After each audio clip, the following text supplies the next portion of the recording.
Ayun, magandang umaga muli sa lahat. Sa umagang ito, ang topic na na-assign para sa grupo namin is violence in culture or religion. Ngunit nais namin pagtuunan ng pansin ang violence in religion na kung saan ay araw-araw natin nakikita or madalas ay nababalita sa mga TV at pahayagan.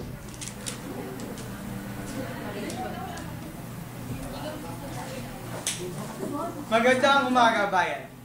Ngayon, punta tayo sa Kenneth Etchosnes Museum upang matunghayan po natin ang balitang ihatid sa atin ni Kennedy. Kennedy, pasok!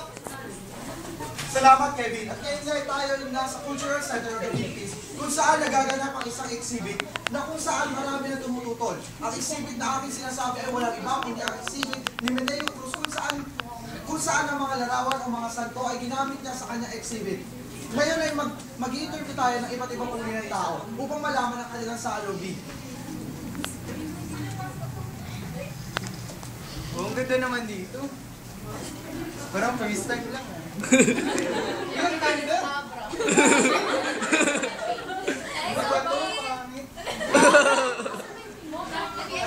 Ay, dito po ba yung painting? Ang daming tao.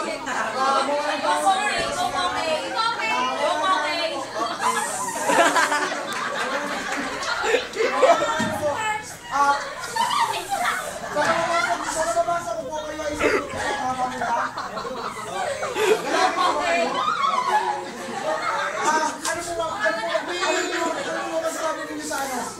ano po masasabi ninyo sa exhibit ni Meneo Cruz?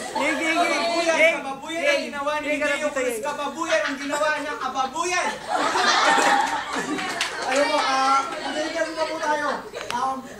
Kasi gabi po ba kayo? Mula saan? Saan yun? Sa tabi. Ayan. Ano ba masasabi ninyo sa exhibit ni Meneo Cruz? Para sa akin, hindi naman ganun kaano kasi artist siya, siguro na-express niya lang yung mga ano niya, yung mga naiisip niya, yung way niya para express yung feelings niya. Okay, dahil po sa payag ninyo, handa na po ba kayo malaki ng CBCP? Ganyan po kayo po. Para sa akin, hindi naman hindi naman Kevin, may nakikita ako ngayon dito sa exhibit na isang madre. Ano kaya yung masasabi niya? Tatanungin natin siya, ha? Mother.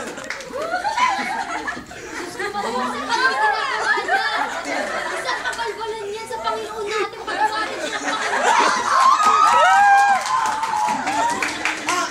Hindi ba kayo sinabi? Tumawag kayo ng kulinarya! Kulinarya!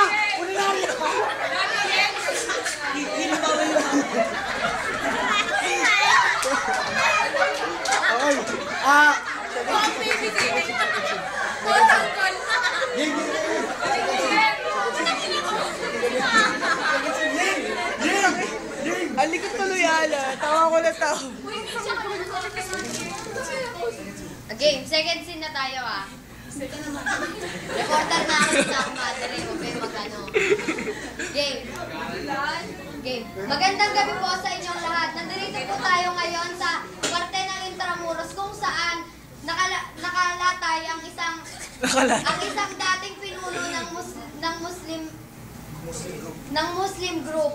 At ngayon, kukuhanan natin ng isang salaysay ang bagong pinuno ng Muslim group na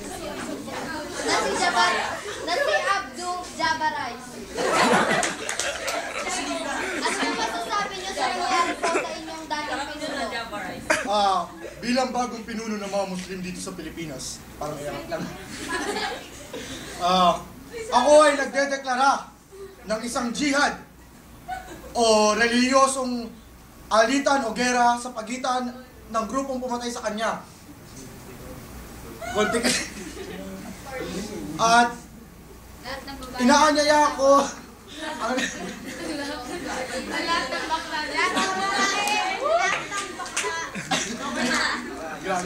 inaanyaya ko mga kapwa ko Muslim na sumunod sa alituntunin at pumatay hanggang kaya nila. Patayin ang lahat ng nasa classroom na to. Patayin!